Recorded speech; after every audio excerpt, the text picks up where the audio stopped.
Hello everybody, it's July 3rd, 2023. Let's take a look at Bitcoin here. First, what I said on Friday was basically that we were stuck in chop again. We really hadn't made progress towards the bull's goal of 32 or towards the bear's goal of breaking 28,750. We're kind of stuck in between those two. So the plan of action was to wait. If the bulls get 32, I'll long the next pullback. If the bears get below 28,750, then we're probably going sub 25 again. So I am in a holding pattern basically, and we remain there. It looks like, for whatever that's worth, it looks like the bulls are trying again, but we haven't even broken this high at 31.4. So, whether or not the bulls can continue to push upwards and finally give us this fifth wave in either blue or orange remains to be seen. It is certainly a possibility that it goes right back down.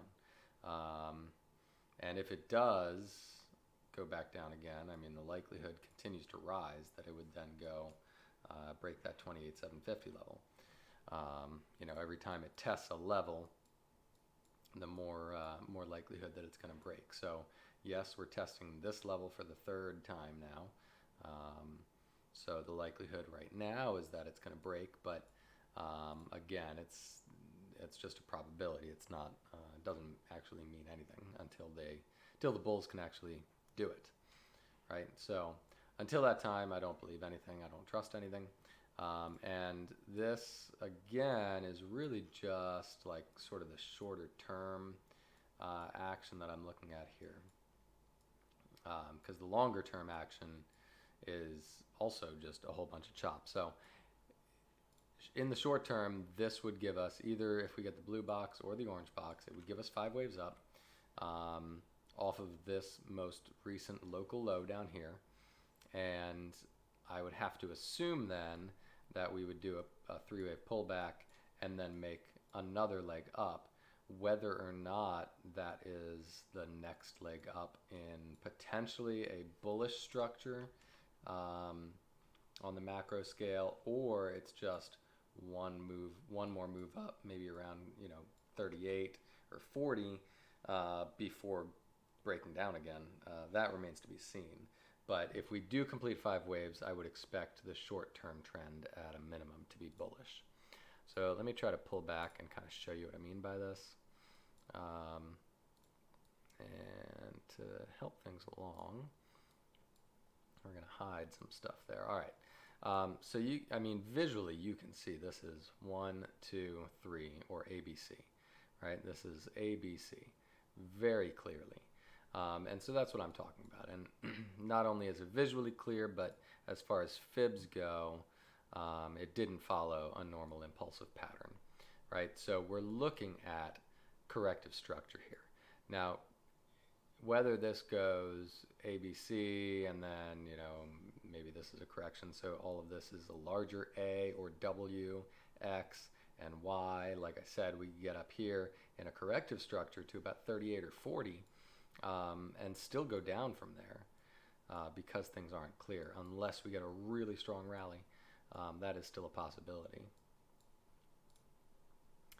Let me zoom out even further, out to the daily chart here.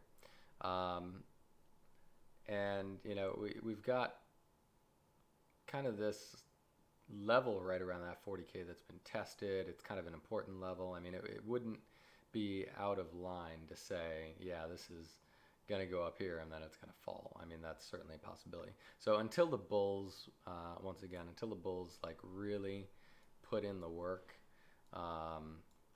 it's going to be choppy and unclear.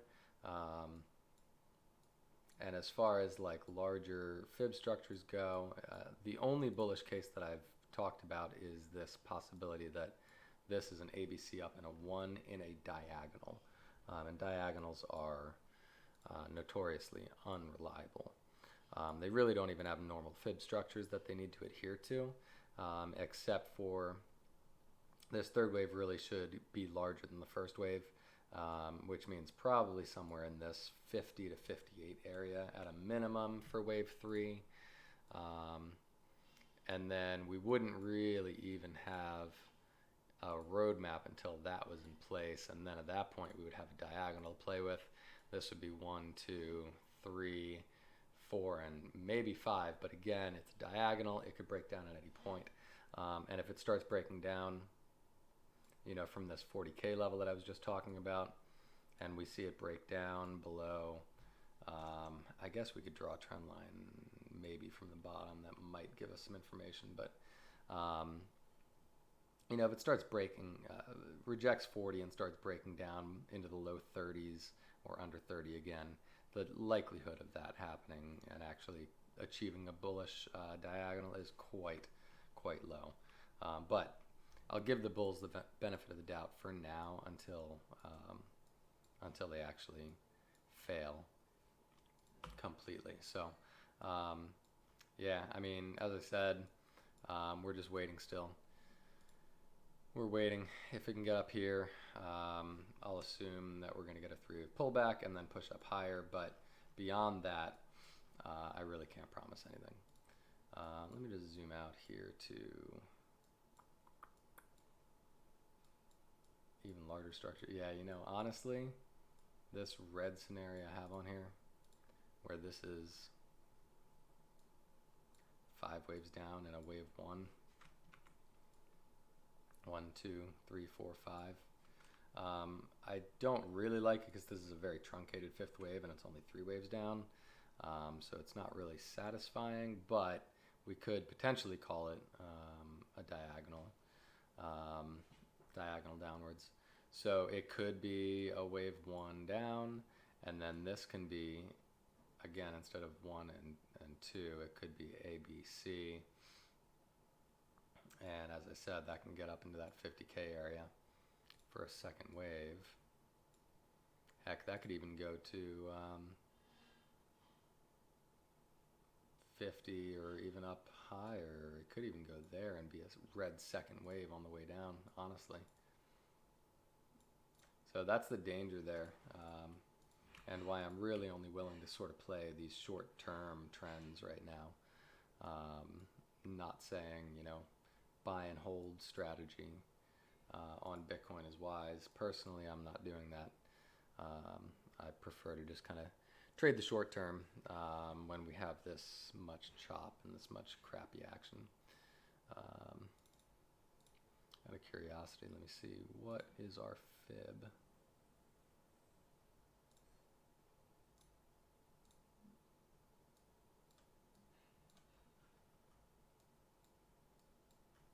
Golden pocket of the drop is right there between 39 and 41, so that gives some weight again to, if we do go up higher, potentially rejecting there.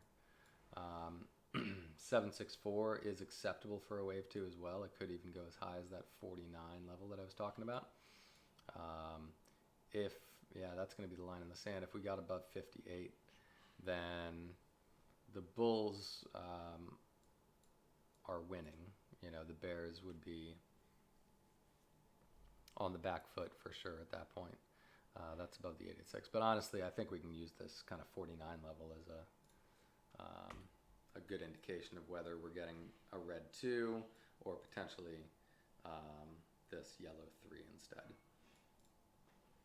I think there's enough confluence in that area to say that's a pretty good, as long as we're under 50K. And again, I'm talking macro. You know, this isn't super useful for any short-term trading, but I'm talking macro. If we see it go above 50K, the bulls have a much better chance on the macro scale. But anything below 50K, even if we get up to 50K, can still lead us down. And it can lead us down hard. Because the next wave down would be a third wave. And if we did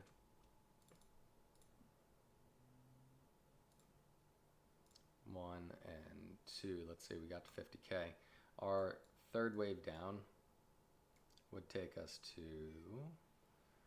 estimate right now would be about 4,300. And then wave 5 all the way down to 2,500.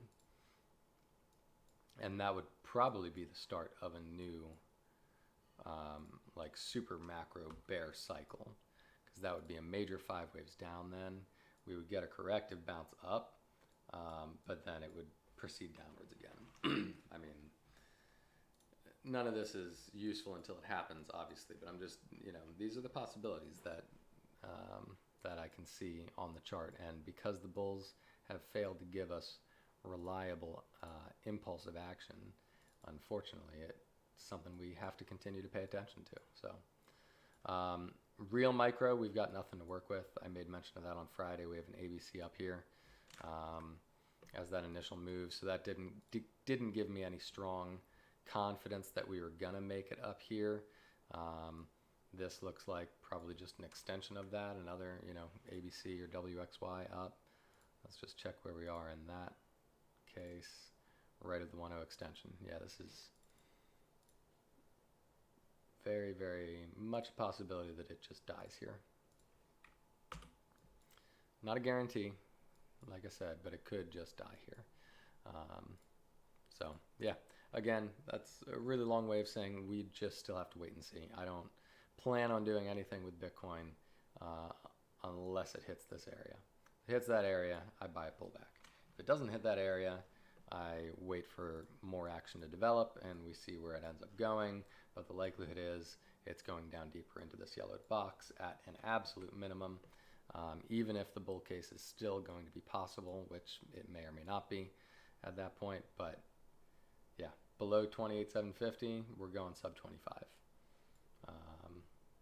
32K or above, it's a probability that we will continue higher after a little pullback. All right, I think that's all I've got to say. So let's see what the rest of the week brings, and we'll go from there. I will talk to you all again on Friday and see where we're at.